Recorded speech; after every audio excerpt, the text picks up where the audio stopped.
Hi, welcome to Annette on Life, Liberty, and Happiness, where I talk about the Constitution, politics, history, the culture, and pretty much anything else I want to talk about.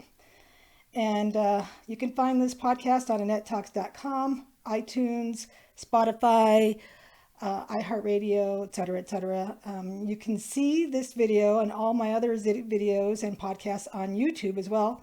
So I would ask that you would go to YouTube and subscribe so that you can get every episode as it comes out. And also, I would love to start having conversations on there. So it would be great if you could go there and comment. Or you can go to facebook.com/Annette Talks. Anyway, as I said in my opening, I talk about all those things plus anything else I want to talk about. Well, right now, with what's going on with the coronavirus and everyone staying home, I need to talk about that because it's pretty much what everyone's thinking about. And just before I started recording, I got the dreaded email that I knew was coming from my girls' school district saying that, yes, we're going to be homeschooling for the rest of the school year. I don't know why it even took them that long to decide it, but it's now official. I'm going to have them home for 7 more weeks. So, first, I want to say I feel your pain. I know exactly where what you're going through. First we had restaurants close, and then I remember one day I was taking my girls. I took the girls to their dentist appointment. This was just, gosh, I guess only 2 weeks ago now. It feels like it's been a lifetime since things have been normal. But I took my girls to the dentist's office. Then I said, let's go to the library because they might close it because restaurants are already closing. And so we went to the library. We literally got there 5 minutes before it closed for who knows how long.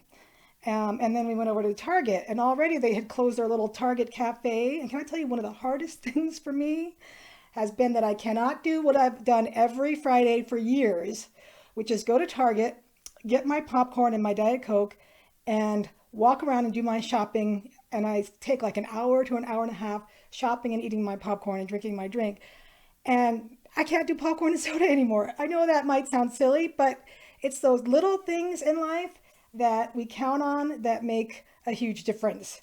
And so I miss that. Like I went to Target today and it's just not the same. Like not only can I not get my snacks, but everyone's social distancing. There's little blue X's to tell you where to stand in line. They're out of things that they shouldn't be out of because people are being ridiculous and buying way more than they need to, like rice. And, I can understand that, but they should have, there should be more by now. Anyway, so, and then of course the school is closed. So I'm now homeschooling 3 girls at home, trying to figure out how to get them all onto their electronics. And they all have to have cameras and microphones because they have Zoom meetings with their teachers almost every day. And so just scrambling to get that up. And so now this full-time homeschool teaching job on top of my already part-time job that I had teaching college online. And we have to stay at home. We're not supposed to go anywhere.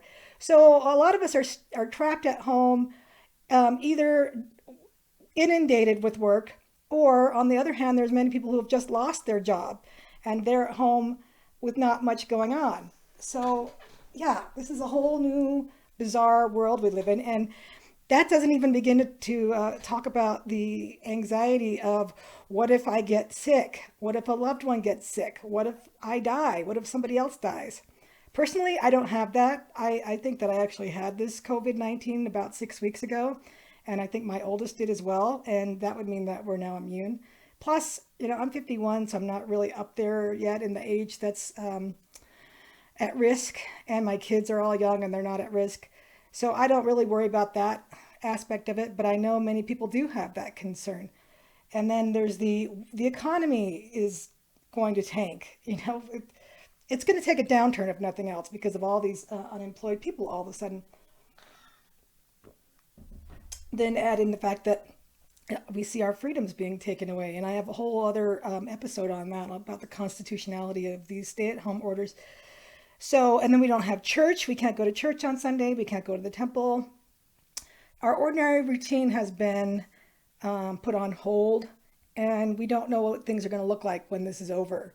Will our favorite restaurants even be open anymore? Oh, we can't go to a movie. I can't get the good popcorn. Anyway, we don't know what everything's going to look like. We don't know how long this is going to last. We don't know when the stay-at-home orders are going to lift because they said April 30th, but that doesn't mean they won't extend it. If they just extended school to the end of the school year, I don't know what that means for everything else. But anyway, we now live in a time of uncertainty, anxiety, fear, etc., etc. So I wanted to acknowledge that first of all, because I know a lot of us are having a difficult time dealing with anxiety and depression and things like that. Last weekend, I had my first meltdown and just cried for, I don't know, a good hour. I just reached my limit. And so I know I'm not the only one going through this. But an interesting thing happened when I took my girls out for a bike ride the other day, and I was walking and they were riding their bikes, and we came to this part of the sidewalk that was being worked on, so it was all covered up, and you couldn't go on the sidewalk. And I first thought was, oh, something else that's closed. I got really irritated. But my girls were like, "Yay, we get to go off road!" And so they went around on, on the grass, on the dirt, and they thought that was great. They're like, "Let's do it again!" So they kept going off road, like it was so exciting to go around this little closed part of a sidewalk, and it made me think, "Wow, what great attitudes that these girls have!" Instead of being irritated that their life again is not what they expected, but that it was exciting to do that. It was exciting to go off road. So that made me think about how we are now currently off road from our normal lives. And it can be bumpy and scary, and we don't know where it's leading us. So we've got to figure out a way to find joy even when we are off road. And so I wanted to read this quote here from Viktor Frankl. If you don't know who he is, you should look him up. But he was in one of those internment camps during World War II, and he found ways to be happy even during that time as a prisoner of war. And he says, when we are no longer able to change a situation, we are challenged to change ourselves. Everything can be taken from a man but one thing, the last of the human freedoms, to choose one's attitude in any given set of circumstances, to choose one's own way. And I think that's awesome, because right now there's really not a lot we can do about this. We can't change the stay-at-home orders. Many of us cannot stop homeschooling, and those that are unemployed may not be able to find another job before this thing is over. So there are a lot of things that are not going to change. We can't force things to open. We can't force our lives to go back the way we want them to be. But we can change ourselves, and we can change our attitude. And so I have some ideas that I've been thinking about for everyone, those of you that are stuck at home right now. There are still some people working, and there are still some states that are not on stay-at-home, but much of the country is on stay-at-home. So I wanted to give you some ideas of things that you can do to continue to find joy even when you're off-road like we are right now. So the first thing I wanted to bring up is long walks in nature. I've been doing that for quite some time now, and a few years ago I took off the headphones so I wouldn't have to listen to music or talk radio and just walk and listen to nature. And I actually make that like an open prayer. When I start walking, I'll open up a prayer and then just keep walking and let my thoughts flow in prayer. But definitely getting outside and walking in nature is huge. It's good for you physically, and it's good for you mentally and emotionally. Every time I leave, there are so many times when I've set off on my walk anxious or upset or worried. And by the time the walk is done, I'm good. I'm centered. I've found some solutions. I've received some inspiration. I've benefited just from being outside. But I was also told that the left-right movement from your legs walking and your arms swinging is actually good for balancing your brain out. I had no idea. But it explains why it's always helpful. Take a picnic outside with your family that you're living with. Of course, if you see anybody else, you've got to stay social distance. Uh, Go on bike rides with your family, garden. If you have a trampoline outside, go on the trampoline. But getting outside is huge. You need to do it at least once a day. I try and get out at least a few times a day, even if it's just for a walk down to the mailbox. All right, but there are other things you can be doing this during this time that can leave you better off than when this started, because this is an opportunity to see things in your life that you could improve on and do that. There are so many things we can do these days from home because of the internet. And also, a lot of us have these books that we haven't looked at. I have books that I'm going to start pulling down from my little shelf and reading and podcasting about because I just haven't had time to get to them. I mean, I don't have a lot of time right now with the homeschooling, but in the time that I'm home, I can read these books. So I would say start developing some talents or skills that you've been wanting to develop. Is there an online class you've been wanting to take? Have you been wanting to learn a new language? If I had more time, if I wasn't homeschooling, I think I would probably start my Spanish classes that I've wanted to do, like at Rosetta Stone or something, and learn Spanish. There's painting, drawing, sewing, knitting, practicing the piano, learning the piano. They have apps for learning the piano or another instrument like guitar, writing music, if that's what you do, writing songs, podcasting, like I do. I've had lots of ideas for podcasts that have come to me since this whole thing started. It's a good time to open up that creativity flow that you can get a lot of times when you don't have anything else going on. Write your life story if you haven't done that. Write articles, start a blog. Start a blog and talk about all the things that you're dealing with during this time. I've been having a lot of fun on Facebook talking about what it's like to homeschool. Lots of jokes. Oh my gosh, there are so many great jokes on Facebook right now. Lots of great memes. So, when you hear something or if you have an idea for something, write it down. Whether that's a joke, just a joke you're posting, or a whole blog post, but start journaling this stuff. These times are crazy, and they're also going to be really interesting to our kids and grandkids. Do crafts if you like crafting, scrapbooks, photo albums. This is your time to do those things that you've been saying you wanted to do for a long time and not gotten around to doing it. And doing these things and keeping busy with these things is much, much better than sitting around being anxious and watching the news. I say keep the news to a minimum. Just find out those things that you need to know to get through your daily life because too much of that is very anxiety producing. Don't forget that the news, the mainstream media, they make money by delivering scary stories because they know that or news because they know that you'll watch that. Okay, you're not going to tune in to watch all the happy, fun stories. So they're going to take things that are negative and keep hitting you with them again and again. You need to really minimize that. So spend very little time on the news. And then leisure time, catch up on your reading.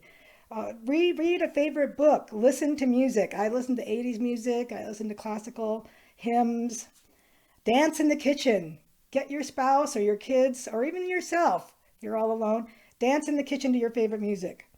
Do puzzles and board games with your family or on your own. Oh, board games you can't do by yourself. Puzzles you can. I say get yourself some really big multi-piece puzzles, like hundreds of pieces puzzles, and work on those. Very relaxing. Exercise. Find some exercises you can do in the house, whether that means videos or if you've got some equipment, but exercise every day. Declutter your house. Look around and find things you can do. I've been having my girls go through their closets and pull out clothes that are too small so we can get ready to give them to Goodwill. Go through your closets and get rid of the stuff. Do that whole, I don't know what you call it, but where you get rid of stuff that doesn't speak to you anymore. Bake, cook, find new recipes that you've been wanting to try. Or if you can't find everything, try and make something that just takes a few ingredients that you can find. Get creative. There's a ton of service opportunities.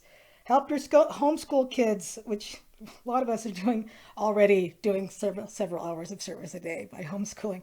But if you're not homeschooling, maybe you can help somebody that is. If you can't be there in person, you can provide like a Zoom support to the kids. Maybe you can Zoom meeting with kids and tutor them if they need help. Shop for the elderly. If some of these elderly people don't know how to order online and deliver, maybe you can teach them how to do that so they can do that themselves. Or if they can't, you could always shop for them, have them leave the money on the doorstep, you leave the food on the doorstep, whatever it takes. There are people out there that need service. Look around, start looking around and figuring out what can you do. Even if that means you need to post on Facebook and say, hey, I'm willing to help. I had a gentleman that I've never met before who posted on a Facebook chat group that he was willing to work on vehicles for people because he needed service. And I let him come over. He came over and worked on my car for me. It was great. And we had to chat for 90 minutes at a social distance, of course. But service will help you take you outside of yourself. And again, get rid of some of that anxiety and worry, because you're not going to be anxious and worried when you're helping someone else. You're going to feel good about yourself and providing a service for someone. Help the sick with chores, get to appointments if they need to. Write letters to missionaries or other friends, like actual letters, like snail mail, birthday cards. Post on Facebook that you're willing to help people and see if people will respond to you. Just look around. I can go to justserve.org and see what's there. I'm guessing there are still a lot of masks that need to be made for those of you that have sewing machines. But look around. Pray about it. Find what you can do, how you can contribute. All right. And then the last thing that I wanted to go over, which is the most important thing, is spiritual. You need to stay connected right now. In my church, we have prophets and apostles, and this weekend, which I will be posting this probably over the weekend, is General Conference, and we get to hear from our prophets and apostles. I'm so grateful for that. But you need to pray. You need to pray so you can get guidance to know how to handle this difficult time. Meditate. I consider my long walks meditation. It's me in nature, not listening to anything and not talking to anyone except saying hi to people that walk by. But I recommend at least 45 minutes of meditation a day. It seems painful at first, but after you get used to it, it's wonderful. Feast on the scriptures. Get into those scriptures every day, whether that's through electronics or actual books. If you're a member of my church, make sure you're doing sacrament at home. We used to be able to have people over to have sacrament meetings, but not anymore. Now we have to do it alone, at least in some areas. I actually felt inspired to do a gospel doctrine class on Facebook Live, and I've been doing that every Sunday. So if you are a member, or even if you're not, and you're interested to see what that looks like, every Sunday morning, except for during General Conference, I'm doing a Facebook Live at 11 a.m. Mountain Time, and I'm doing the Come Follow Me gospel doctrine class. And that way people can come and watch and type in the chat responses to my questions. Ask Heavenly Father what you should be doing. Listen to the Mormon Tabernacle Choir. I guess they have a different name now, but I can never remember it. Hold regular Come Follow Me with your family if you're a member. If you're not, hold regular scripture study with your family. Get out that Bible and read together. Sing songs together, sing hymns together, play the piano, stand around the piano like in the old days and sing together. You really need to stay spiritually connected even more than ever during this time. Not only will it give you the inspiration that you need, it will also calm you and soothe you and help you to know that everything is okay. So I would challenge you during these times to be looking around. Number one, how can you help others? And number two, how can you improve yourself? And get creative and do those things that forever you've been saying you want to do, or the repairs that you haven't made around the house that need to be made, especially you men. Those things you've been telling your wives you were going to do, and you've been putting them off for like years, go do it. Go do those things now. And it'll also help you get along better with her if you're quarantined together. You really need to get together as a family right now and figure out the best way to support each other during this time. You know, have fun with each other, dance with each other, make this a fun, happy memory. And so I encourage you to stay positive, to stay focused on improving your life and the lives around you, and to stay close to your Father in heaven. So I'm glad I was able to talk about this today. It's been therapeutic for me and to remind myself. And I hope that you will go to comment on YouTube/Annette Talks or Facebook/Annette Talks or AnnetteTalks.com. Please like, share, subscribe. If you really like my podcast, go to patreon.com/Annette Talks and throw $5 a month my way to help me defray some of the costs. I don't make anything for doing this. And so any little bit of help is much appreciated. So thank you for listening to Annette on Life, Liberty, and Happiness.